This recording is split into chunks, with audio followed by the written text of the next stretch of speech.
Hello everybody and welcome back to Middle-earth and another episode of our Variag Horde campaign. In the previous episode we had sacked the Rhun settlement of Adel and left that burning in our wake. We also did a couple of other things off screen in between episodes. We did take and sack this settlement of Erebos, which only had a single family member inside, so I didn't think that was really worth showing on screen. We did have a slightly larger fight over here at the settlement of Amrondor. This was with a garrison that was very similar to the one that we previously fought in our second episode. And so again, I didn't want to show that. It's very, very similar type of fight to what we had already done. This battle was fought by the king, the high chieftain of Khand. And in that fight, he did get wounded. He's lightly wounded and now maimed. So he is hurting, and maimed for life. I think this never goes away. He's going to have that -2 to commander's hit points kind of forever. Lightly wounded, this may recover, but it's not likely to recover as long as he remains in a horde. So this means we will have to be a little bit careful with him. On the other hand, he is seasoned, and he's probably going to die of old age fairly soon anyway. We moved north, and we do have another fight for today. This may be a huge mistake, though. So what I've done is I found this other settlement of Rhun, Bregestalad. This is unwalled, which means we can take it immediately. But the way I was able to get over here was that I have this all-cavalry army with me. And this is led by Fand of the tribe of the Silken Knot. He's one of the best governors I have, or the best commanders I have. And he is a man of the steppes. This is giving him extra movement points, extra command when commanding cavalry. And so he's a pretty good general. The problem, though, is that inside this settlement, we have some troubling units. We have a single unit of archers, which is not really a problem.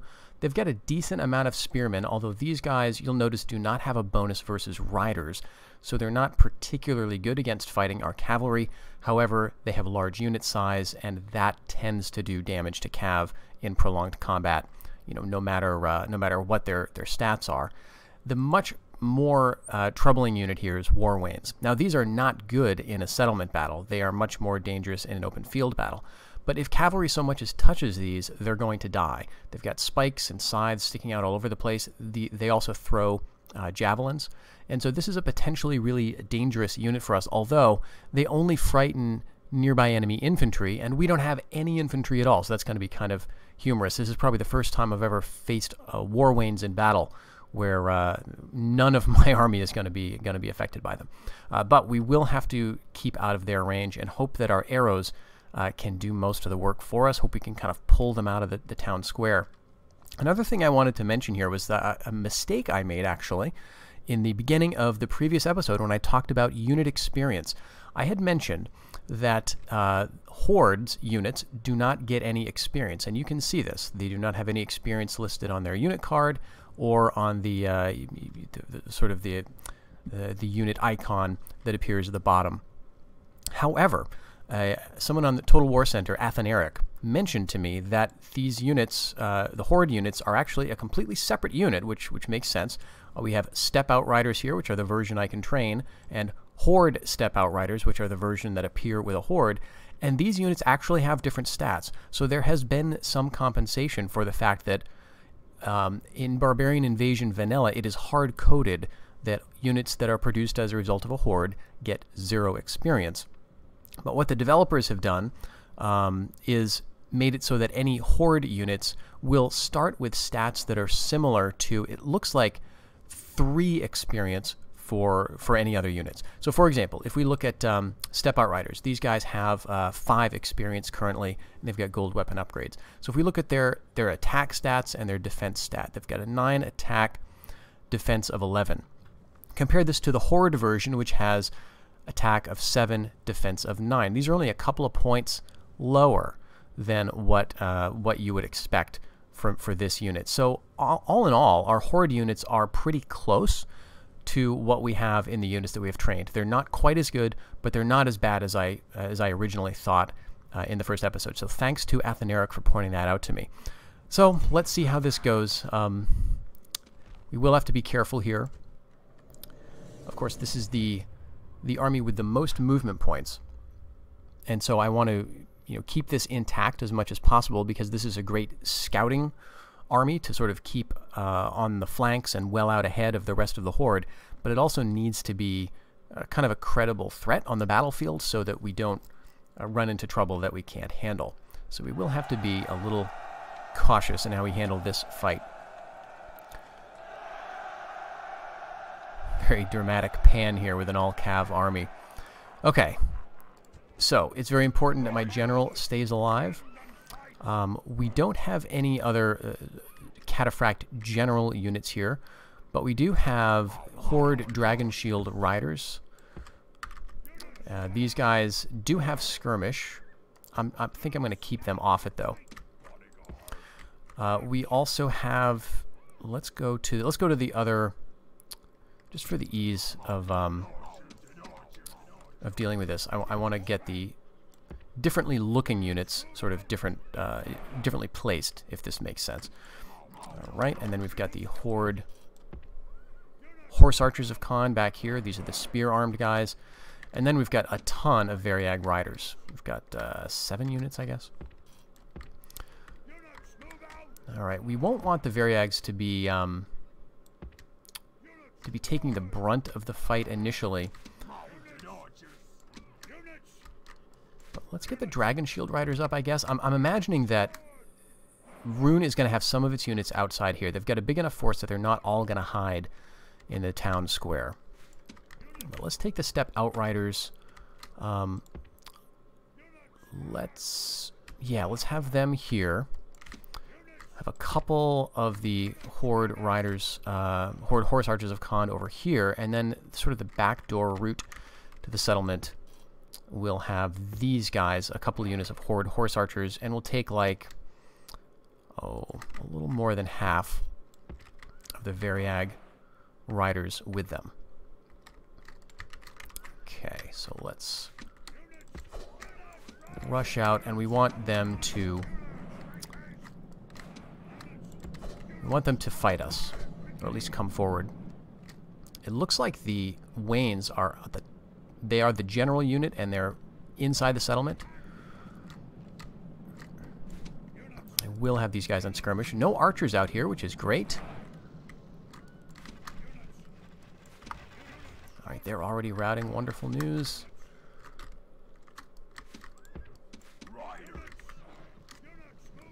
Oh, we're getting some friendly fire.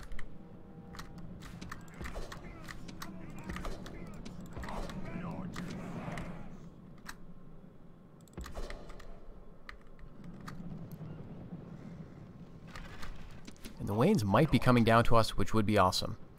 Those Spearmen of Rhun, I think this was a full unit. And we've already made quite short work of it. Some more Warband and Axemen are coming. So far, so good.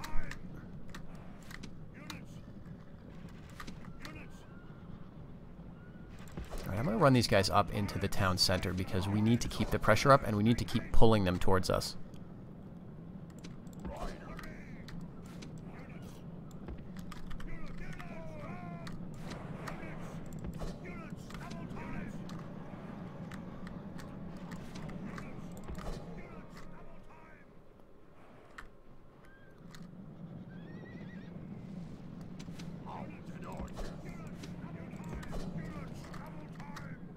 Axemen are routing. Those guys will be routing very shortly as well. Let's hold up. They're turning to face us.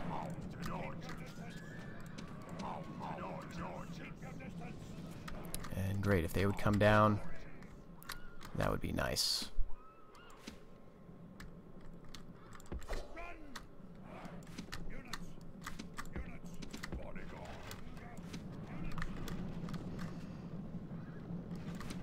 And for a lot of these battles, friendly fire is going to be the biggest danger to us. My understanding, though, is that losses that are due to ranged attacks are more easy to sort of recover from. So you do have a casualties recovered chance at the end of every battle. And I believe that if you lost men to arrow fire, for example, that those guys are more likely to come back than people who are lost in a melee. So that could be good. We could get some of these guys coming back. All right. At risk of... well, actually, no. I don't think anyone else is going to come out, so I don't feel the need to rush out here just yet. Oh, are we getting shot? We're getting shot by our... shoot. Getting shot by archers up here. So we'll move up. And yeah, let's pull everybody up, actually. This is going to pull the Waynes over, potentially. But you can see they're struggling in the close quarters here.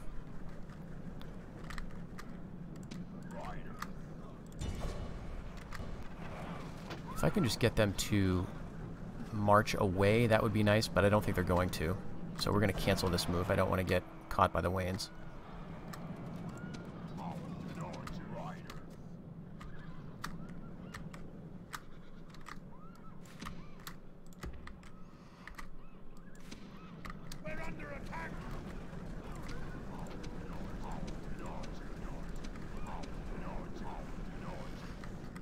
Now we're going to get rid of these archers completely. Now the Waynes have, I think, several javelins, more than your typical foot skirmisher, because they can sort of carry them on the Waynes. So it's going to be a little while before we can whittle these guys down. And they're pretty resilient to ranged attacks, it seems. So this might be tricky, and we may have to pull them out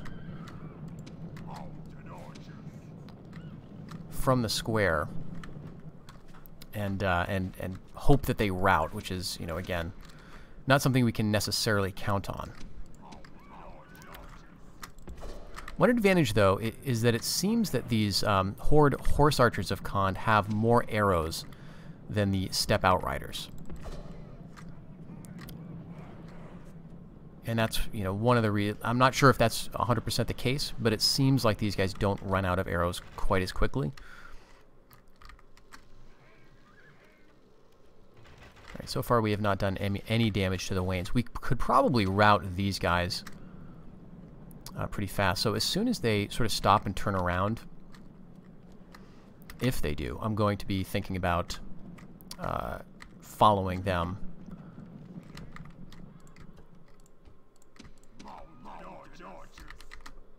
Let's head the archers over here. Do have to keep an eye on this side of the fight, because again, if the Waynes get in here, that could be trouble. So let's start marching these guys down here. I'm going to turn them all off skirmish, just so they don't freak out in terms of pathfinding. Okay. So now we could surround them if they do follow one or the other.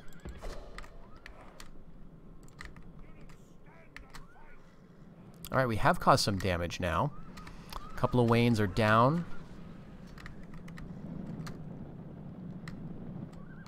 Running a bit low on ammo.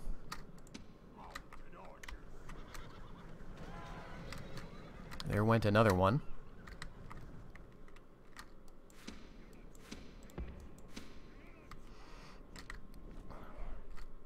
And if we can get them routing before they make it back to the square, then we could get this fight wrapped up pretty quickly.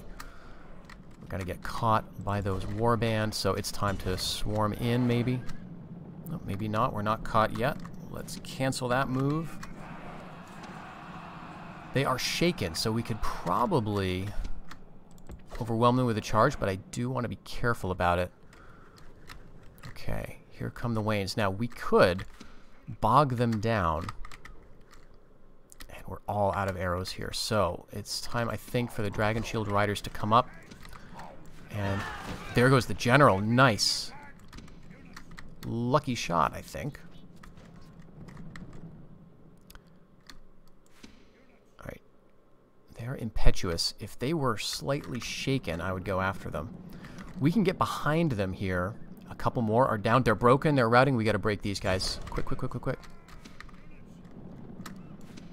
Alright, let's just, let's push in. I don't know if we're going to take losses. We are taking some losses, but not too bad. Okay, there go the Waynes. And when these guys rout, they are wavering. This should be all they wrote. Shaken.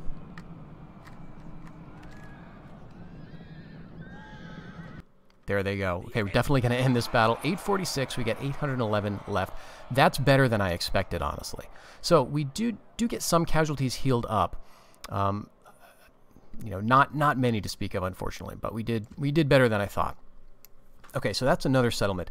Now, the reason it was important for us to get this one was because I think this represents the westernmost expansion of Rhun to this point, and we need to eliminate all other settlements or sack all other settlements in order to force them into a horde, which, you know, could be a problem for us. So we're going to sack this. We're not going to make much.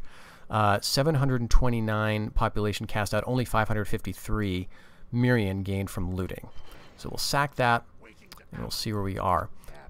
Now I am checking the supply. Now this guy is still well supplied, and one thing that I am wondering is, and if you know this, please let me know. I'm wondering if sacking a settlement is factored in terms of the supply. So if you sack, your supplies will go up. That would make sense. That would be awesome if that's the way that it works, but I don't know for sure. So if anyone does know that, I would love to know the answer, because that would mean I could be very deliberate in terms of who I send on these sacking expeditions, because a family member who has low supply traits, I could send him to sack the settlement, and then he would be in a better position. Ulgan of High Canned, I think he is now supplied. Wardor of the Tribe of the Golden Banner, he's also supplied. Let's see. This guy, though, is rationing. Thand of Alag Rokbin. He's got a decently mixed army that might work as a sacking force, and so maybe I'll send him to take, like, Fennis Rim or something. Rationing gives him just a -1 troop morale. I don't know if anybody is worse off than that.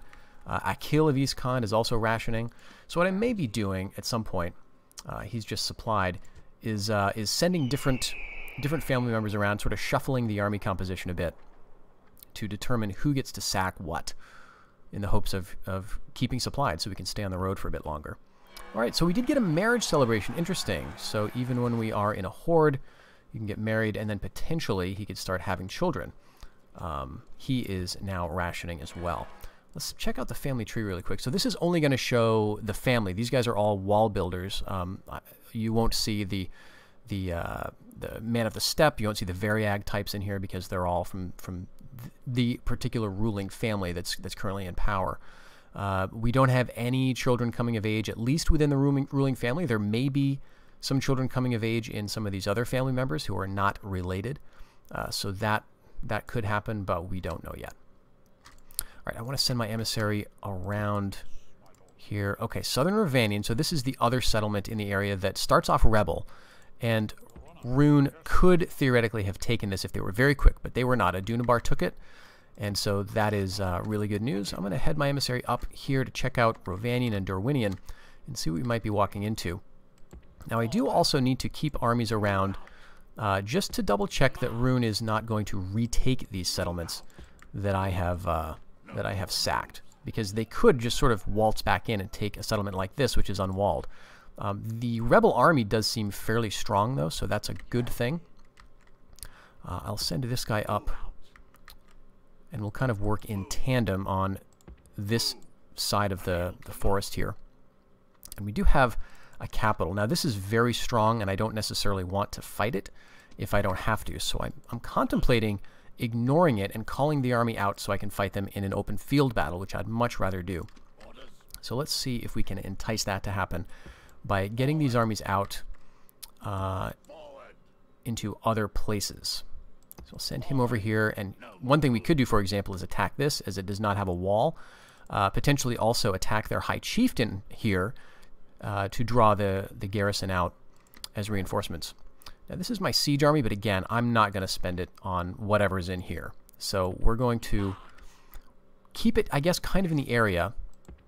And we want to keep an eye on Rhun. We want to make sure that they're not going to go back and retake these settlements. All right, and I think that's everything we can do at the moment. Our income is up. We've got over 41,000 Mirian in the bank. Let's see, we do have our emissary here. We can afford to move him now. Another settlement is Rakos. This is going to be a walled settlement. So right now, Rhun, as far as I'm aware, has 3 settlements left. They may have another one up here, and so that's what I'm going to check. But this, by far the biggest resistance is around their capital.